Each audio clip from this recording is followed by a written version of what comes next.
بسم اللہ الرحمن الرحیم۔ السلام علیکم دوستو، دنیا بھر کی خبروں میں آج آپ سنیں گے، لیکن اس سے پہلے اگر ہو سکے تو لائک اور سبسکرائب کا بٹن ضرور دبا لیں۔ شکریہ۔ یورپی کمیشن کا کہنا ہے کہ حماس جنگ کے بعد غزہ پر حکومت نہیں کر سکتی۔ غزہ فلسطین کا حصہ ہے، اس لیے وہاں کا نظم و نسق بھی فلسطین اتھارٹی چلائے گی۔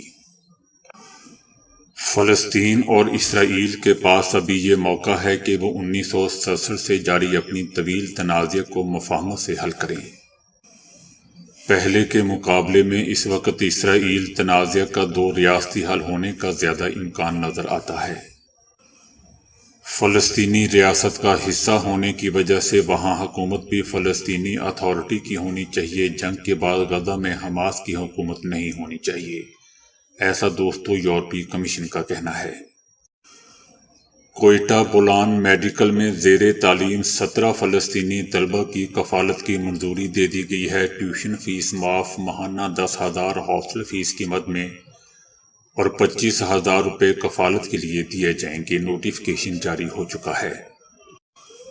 عالمی ادارہ صحت کا کہنا ہے کہ غزہ میں بمباری سے زیادہ بیماریوں سے اموات کا خطرہ لاحق ہے۔ اسرائیلی بمباری سے غزہ کے تمام بڑے ہاسپٹل تباہ ہو چکے ہیں اور صحت کا نظام بیٹھ گیا ہے۔ 12 یرغمالیوں کے بدلے مزید 30 فلسطینی خواتین اور بچے اسرائیلی قید سے رہا ہو چکے ہیں۔ حماس نے 15 فلسطینی خواتین اور 15 بچوں کی رہائی کے بدلے 10 اسرائیلی اور 2 تھائی یرغمالیوں کو رہا کیا۔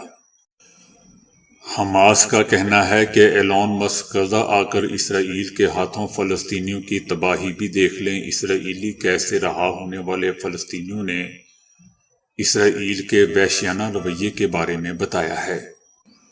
غزہ کا دورہ کر کے ایلون مسک کو بھی اندازہ ہو جائے گا کہ اسرائیل نے گزشتہ مہینے 7 اکتوبر سے عارضی جنگ بندی تک کس طرح غزہ میں قتل و غارت اور وحشیانہ بمباری کی۔ حماس کا کہنا ہے کہ اسرائیلی قید سے رہا ہونے والے فلسطینیوں نے اسرائیل کے وحشیانہ رویے کے بارے میں بتایا ہے۔ ہم نے اپنے فلسطینی قیدیوں کی وجہ سے اسرائیلیوں کو یرغمالی بنایا تھا۔ اگر ان کے پاس ہمارے قیدی نہیں ہوتے تو ہمیں اسرائیلیوں کو یرغمال بنانے کی ضرورت نہ ہوتی۔ دوستو یاد رہے کہ حال ہی میں ایلون مسک نے اسرائیل کا دورہ کیا تھا۔ ایلون مسک نے نیتن یاہو سے اس بات پر اتفاق کیا تھا کہ اب حماس کو تباہ کرنے کے علاوہ اور کوئی چارہ نہیں بچا۔ اس کو نیتن یاہو نے کہا تھا کہ اگر آپ غزہ میں امن، سلامتی اور بہتر زندگی چاہتے ہیں تو حماس کو ہمیشہ کے لیے ختم اور اس کی زہریلی حکومت سے چھٹکارا حاصل کرنا ہوگا، جیسا کہ جرمنی اور جاپان میں کیا گیا تھا۔ جس پر ایکس کے مالک ایلون مسک نے نیتن یاہو سے کہا تھا کہ میں آپ کی بات سے مکمل اتفاق کرتا ہوں، کیونکہ اس کے سوا کوئی اور چارہ نہیں۔ حماس یہودیوں کی نسل کشی کرنا چاہتی ہے۔ غزہ میں جنگ بندی کے لیے ہزاروں گلوکاروں کا کھلا خط عروج آفتاب بھی شامل ہیں۔ خط کے متن میں لکھا گیا ہے کہ وہ گلوکار اور موسیقار زندگی، محبت، انصاف اور امن کے لیے کھڑے ہوئے ہیں۔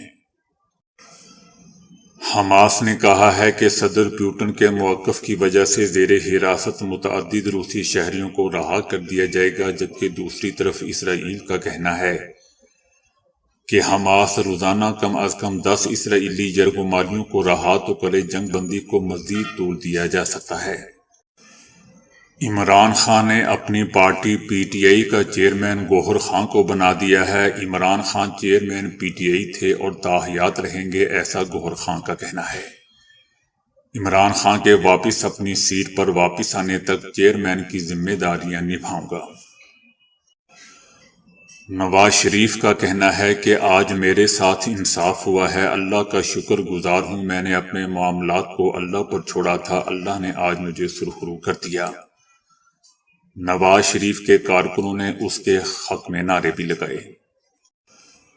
شہباز شریف کا کہنا ہے کہ عدلیہ کا شکریہ جس نے انصاف دیا، سیاسی انتقام لینے والوں کے پاؤں اکھڑ چکے ہیں۔ امریکہ کا ایک فوجی طیارہ جاپان میں گر کر تباہ ہو گیا ہے۔ ہلاکتوں کا خدشہ پیدا ہو گیا ہے۔ امریکی فوجی طیاروں میں 206 افراد سوار تھے۔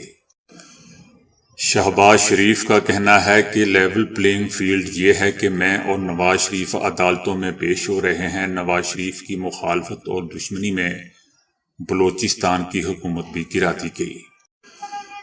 پاکستان سٹاک مارکیٹ میں پہلی بار 61,500 پوائنٹس کی بلند ترین سطح بھی عبور ہوگی۔ 100 انڈیکس بڑھ کر 61,524 پوائنٹ کی بلند ترین سطح پر بند ہوا۔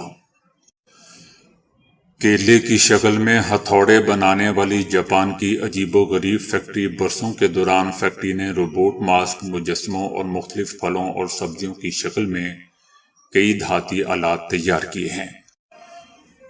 پاکستان رہنے کے لیے دنیا کے سستے ترین ممالک میں سر فہرست آ گیا۔ رہنے کے اعتبار سے دنیا کا سب سے مہنگا ملک دوستو سوئٹزرلینڈ ہے۔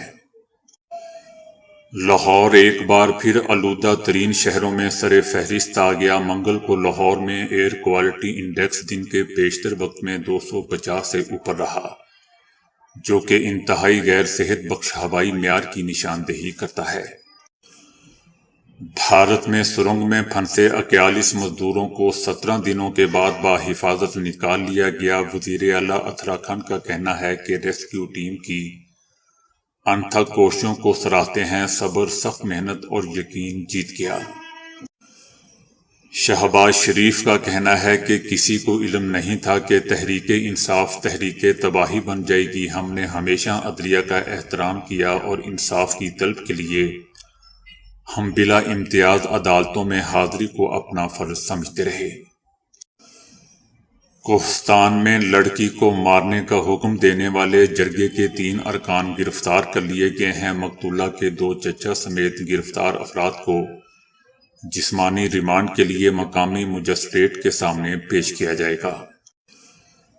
پی ڈی ایم حکومت کے دوران جی ڈی پی -0.17 ہو گئی تھی۔ آئی ایم ایف معاہدے کے تحت حکومت پابند تھی کہ مالی سال 2024 کی پہلی سماہی اور مالی سال 2023 کی نظرثانی شدہ اعداد و شمار نومبر کے آخر تک جاری کیے جائیں۔